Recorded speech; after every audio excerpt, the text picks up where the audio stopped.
අපි දකිනවා මේ වෙන ආගම් අන්‍ය ආගමිකයන් එතකොට මේ ලෝකේ තියෙන කර්මය ගැන විශ්වාස කරලා හැදිලා තියෙන ආගම් තියෙනවා ලෝකේ. එතකොට දෙවි කෙනෙක් විශ්වාස කරලා හැදිලා තියෙන ආගම් තියෙනවා. තව මේ කිසිම දෙයක් විශ්වාස නොකරන කට්ටියක් ඉන්නවා. තව අදේවවාදී කොටසක් ඉන්නවා.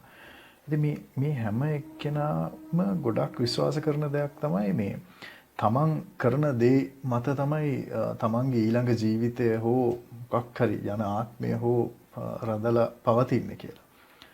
නමුත් දැන් අපි ක්‍රිස්තියානි කට්ටිය විදිහට අපි විශ්වාස කරනවා මේ අනුග්‍රහය කියන වචනය, ග්‍රේස් කියන වචනය.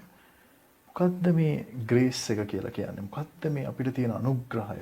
අපි දැන් පව් කරනවා අපි දිගටම. නමුත් අපිට ග්‍රේස් එක කියන වචනය අපි සමහර වෙලාවට මම හිතන්නේ ෂීල්ඩ් එකක් විදිහට අපි පාවිච්චි කරනවා. මොකක්ද මේ ග්‍රේස් එක කියලා කියන්නේ? ඇත්තටම සෑහෙන වෙලාවක් අරගෙන උත්තර දෙන්න ඕන ප්‍රශ්නයක් එක. මම මෙහිම පටන් ගන්නම්. ඔබ කතා කරා වෙනත් ආගම් ගැන ඉස්සලා කතා කරලා දේවල් කර්මය ගෙවීම ගැන කතා කරපු දෙයක්. ඇත්තටම එහෙම ආගමකින් කිසි කෙනෙකුට ගැලවීමක් ලබන්න බෑ. ආගමක් මිනිස්සෙක්ව ගැලවීමට ගේන්නේ නැහැ.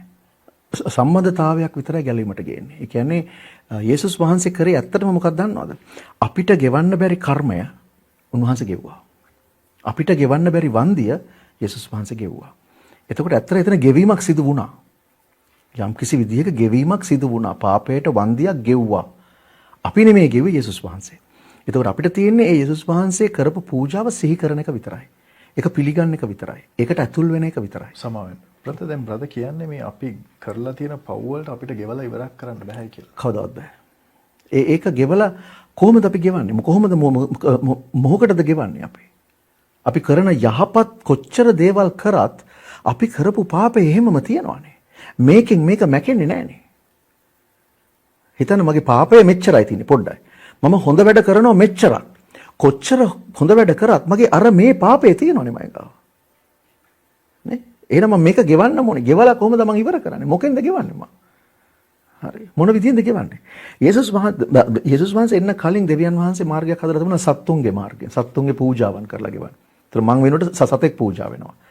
ඒක తాවකාලිකයි. හැබැයි යේසුස් වහන්සේ මොකද කරේ? මිනිහෙක් විදියටම ඇවිල්ලා මිනිහයාගේ පාපය වෙනුවෙන් උන්වහන්සේම ගෙව්වා. මිලය ගෙව්වා. ඒ මිලය ගෙව්වා කියලා කියන්නේ ගෙවීමක් කර අපිට කරන්න බැරි දේ උන්වහන්සේ කරා. ඒතර ඇතර ගෙවීමක් සිදු වුණා. ගෙවීමක් සිදු වුණාට එතන අපිට අපිට කරන්න දෙයක් ඉතුරු වෙලා තිබුණේ නැහැ. අපි වෙනුවෙන් වෙන කෙනෙක් කරා. ඒකෙන් ලැබෙන සමාව තමයි අනුග්‍රහය කියලා මූලික වශයෙන්ම සඳහන් කරන්නේ. ග්‍රේස් එක කියලා කියන්නේ.